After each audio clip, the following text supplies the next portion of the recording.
Bonjour à tous. Dans cette vidéo, nous allons voir un exercice sur l'association de résistance. On vous demandera de calculer la résistance équivalente de ce circuit. Il s'agit en fait de remplacer cet ensemble de résistances par une seule résistance qui devait être équivalente pour le reste du circuit.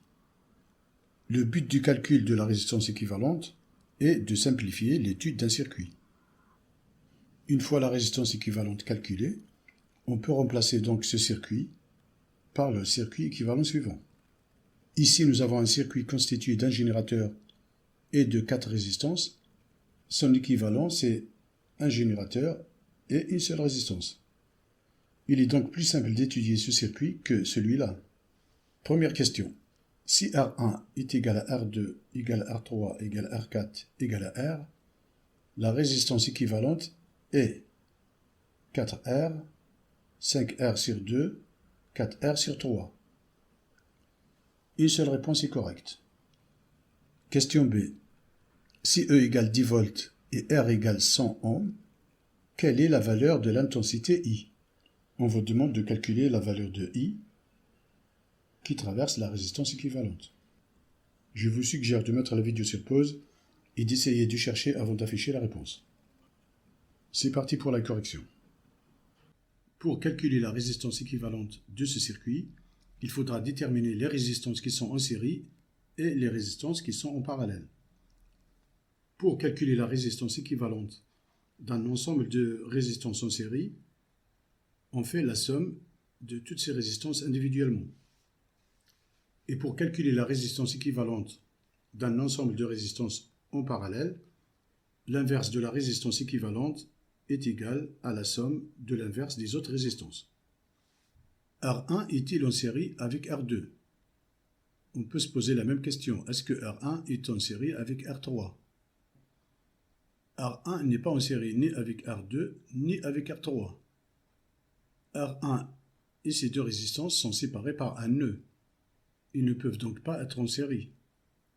Les résistances en série sont l'une après l'autre et sur un même fil. La même chose pour R4. Elle n'est pas en série ni avec R2 ni avec R3. La résistance R2 et R3 sont en parallèle. Elles sont séparées par deux nœuds.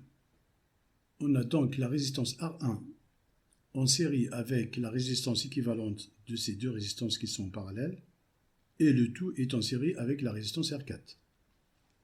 Donc ce circuit est équivalent au circuit suivant. R1, on reprend la même résistance. R2, R3, c'est la résistance équivalente de ces deux résistances. Et nous avons ici R4, qui est celle-là. Le reste ne change pas, le générateur. On doit calculer maintenant la résistance équivalente de ces deux résistances. 1 sur R23 est égal à 1 sur R2 plus 1 sur R3. 1 sur R23 est égal. Je remplace R2 et R3 par R, car on a dit R1 égale R2 égale R3 égale R4 est égal à R. On a donc 1 sur R23 est égal à 1 sur R plus 1 sur R, ce qui est égal à 2 sur R. On a donc R23 est égal à R sur 2. Maintenant, la résistance équivalente de ce circuit est R1 plus R23 plus R4. Les résistances sont en série, ce qui est égal à R plus R sur 2 plus R. Je remplace chacune des résistances par leur valeur. R1 est égal à R, R23 c'est R sur 2, R4 est égal à R. Ce qui est égal à 2R, R plus R, 2R, plus R sur 2. Ce qui est égal à 5R sur 2. La bonne réponse à la question A est donc 5R sur 2. On passe maintenant à la question B. Donc si E est égal à 10 volts et R égale 100 ohms, quelle est la valeur de l'intensité I? Ici, on a remplacé les trois résistances de tout à l'heure par leurs résistances équivalentes. Donc d'après la loi d'Ohm, U est égal à cette résistance fois I. U est égal à 5R sur 2 fois I. On a remplacé la résistance équivalente par sa valeur. Pour isoler I, on divise par 5R sur 2. Donc I est égal à U divisé par 5R sur 2, ce qui est égal à 2 U sur 5R. D'après la loi d'Imai, nous avons E moins U est égal à 0. Donc, E est égal à U. On a donc I égale 2E sur 5R. On remplace U par E.